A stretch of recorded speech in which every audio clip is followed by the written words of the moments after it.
Aujourd'hui, nous allons explorer les concepts essentiels présentés par Miguel Ángel Cornejo dans son ouvrage intitulé Encyclopédie de l'excellence, tome 2, Excellence entrepreneuriale.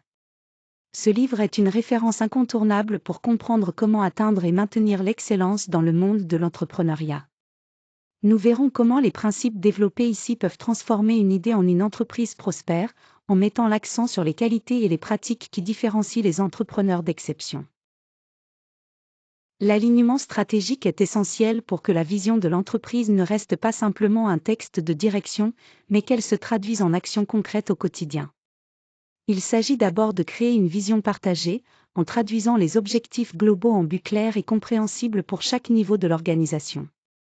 Ainsi, tout le monde sait où aller et pourquoi. Ensuite, il faut assurer une exécution coordonnée, mettre en place des mécanismes qui permettent de suivre les progrès en temps réel, d'identifier rapidement les écarts et de les corriger avant qu'ils ne deviennent des problèmes majeurs. Cela garantit une réactivité et une adaptation constante. Enfin, la cohérence organisationnelle est cruciale. Cela signifie que les ressources, les processus et les collaborateurs doivent tous être alignés sur les mêmes priorités stratégiques. En somme, chaque décision prise par les équipes doit refléter cette même direction et contribuer aux objectifs communs. C'est ainsi que la stratégie devient vivante et efficace au cœur de l'entreprise. Mettre le client au centre de notre organisation n'est pas simplement un slogan, c'est une véritable décision stratégique. Cela signifie repenser tous nos processus en nous plaçant du point de vue du client. En faisant cela, nous augmentons la valeur perçue de nos offres et créons une fidélité durable. Les entreprises qui réussissent à adopter cette approche transforment chaque interaction avec le client en une opportunité unique de se démarquer. Pour y parvenir, il est essentiel de cartographier le parcours complet du client.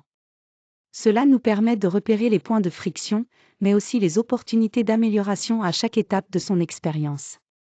Par ailleurs, l'écoute active joue un rôle clé, il faut systématiser la collecte des retours clients et les transformer en informations concrètes, qui servent à améliorer nos produits, services et processus internes. Enfin, l'alignement de notre proposition de valeur avec les attentes réelles du client est fondamental. Mais il ne suffit pas de répondre aux attentes, il faut les dépasser de manière constante. C'est ainsi que nous construisons des relations solides et durables avec nos clients.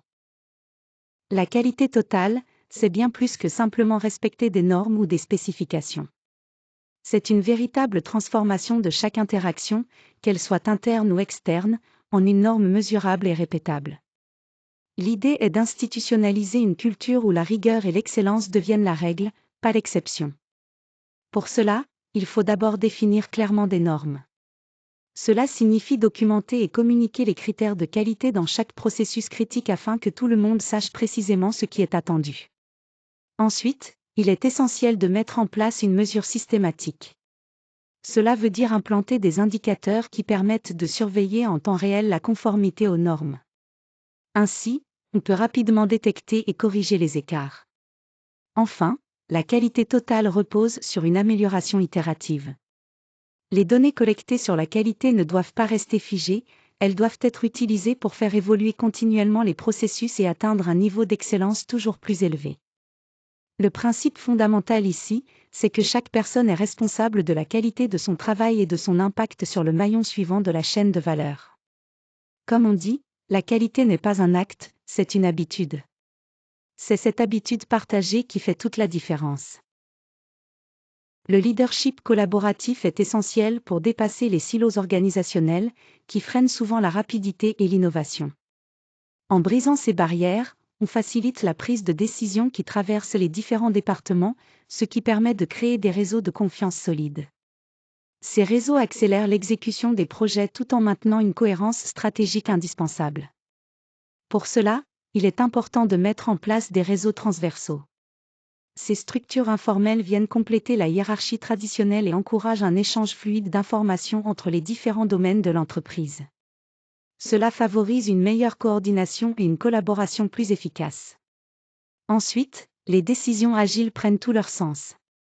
Autonomiser les équipes est clé, il faut leur donner une véritable autonomie, avec des critères clairs qui leur permettent de décider rapidement sans passer systématiquement par la direction.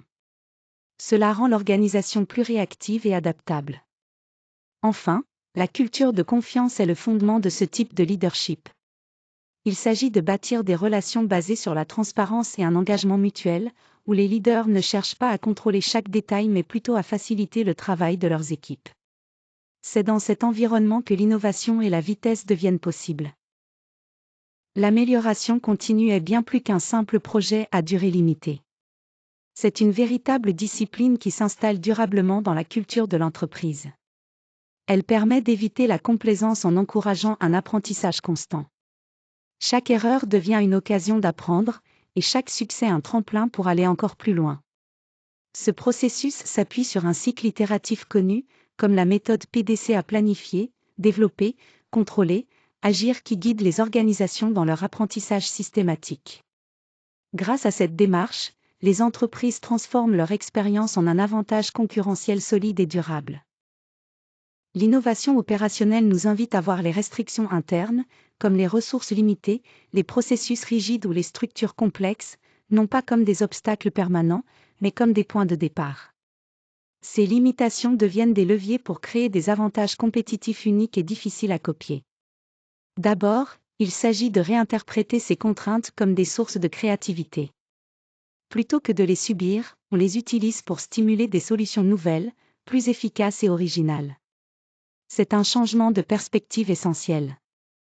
Ensuite, l'automatisation joue un rôle clé. En automatisant les tâches répétitives, on libère du temps et de l'énergie pour se concentrer sur des activités à plus forte valeur ajoutée. Cela permet de mieux mobiliser les talents humains là où ils font vraiment la différence. Enfin, il est important d'identifier les initiatives réussies, souvent appelées pilotes, pour les déployer à plus grande échelle. En transformant ces expériences positives en normes reproductibles, on renforce l'ensemble de l'organisation et on garantit une amélioration continue.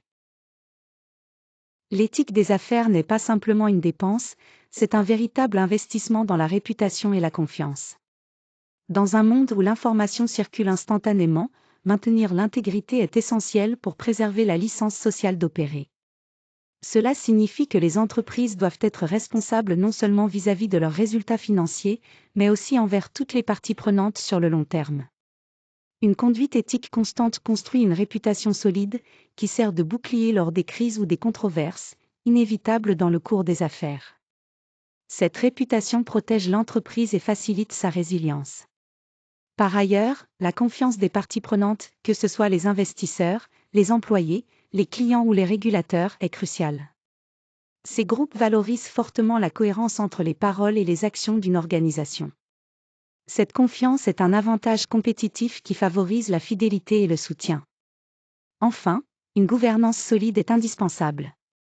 Il s'agit d'établir des structures claires et efficaces qui garantissent la responsabilité et la transparence dans la prise de décision, pour assurer que les valeurs éthiques soient respectées à tous les niveaux.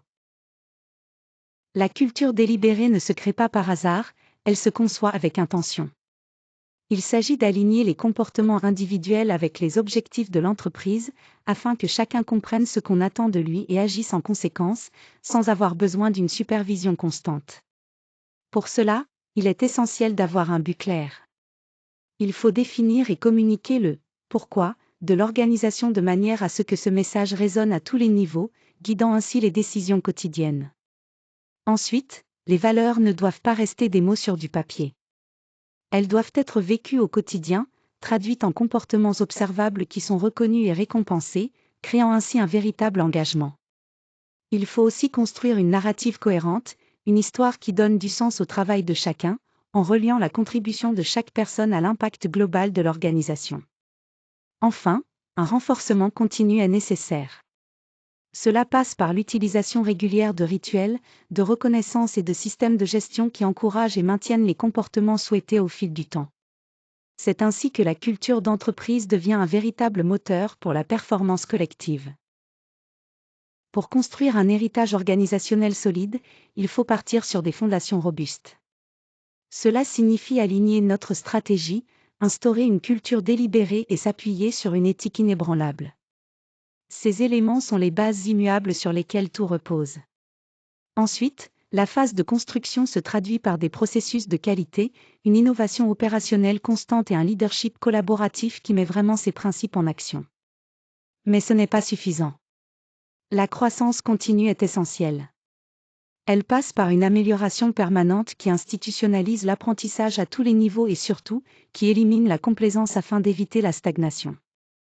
Au final, cette dynamique crée une organisation résiliente, capable de transcender ses leaders actuels et de générer un impact durable dans le temps. Il est important de comprendre que la véritable excellence ne se mesure pas uniquement aux résultats financiers à court terme.